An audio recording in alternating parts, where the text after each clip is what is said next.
Bonjour et bienvenue sur cette nouvelle vidéo tutoriel sur Excel. Aujourd'hui, on va regarder comment créer et utiliser des tableaux croisés dynamiques, ces fameux TCD.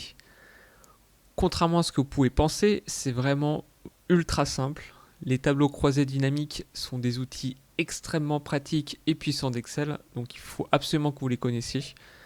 Ils vont vous permettre de trier, comparer, analyser des bases de données extrêmement simplement. Avant tout, il faut avoir des données correctement ordonnées, comme c'est mon cas ici. J'utilise toujours le site Mocaroo pour générer mes données. Je vous remets le lien en description, il est vraiment parfait pour ce genre d'exercice. Donc maintenant, voilà ma base de données. C'est extrêmement simple pour créer un tableau croisé dynamique. On sélectionne tout d'abord toutes les données. On va dans Insertion, Tableau croisé dynamique.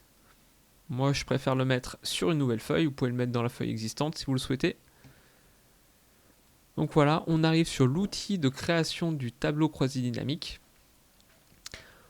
Pour les valeurs, on choisit en général tout le temps donc, les valeurs financières ou ce que vous voulez calculer. Dans les lignes et les colonnes, c'est là où vous allez mettre les informations qui vont vous servir à trier et à organiser votre tableau croisé dynamique. Dans les colonnes, c'est mon choix personnel, je préfère en général mettre la date. Comme ça vous permet simplement de trier directement par année, dans mon cas, toutes les données. Dans les lignes, vous pouvez mettre les infos que vous voulez. Dans mon cas, c'est trié par pays.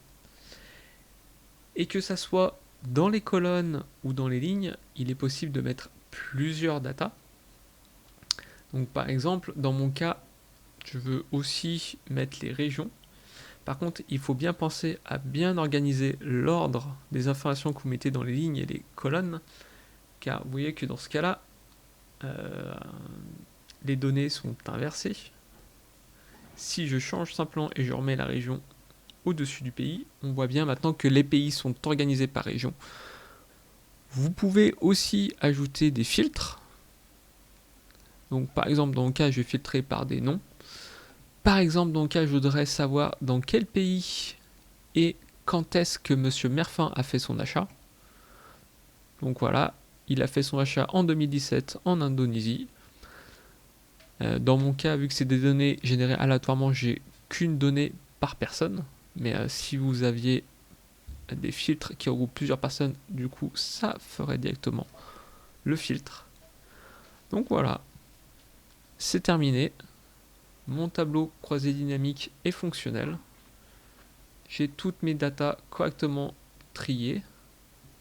Je peux regarder tous les achats par trimestre, par mois. Donc tout est parfaitement organisé.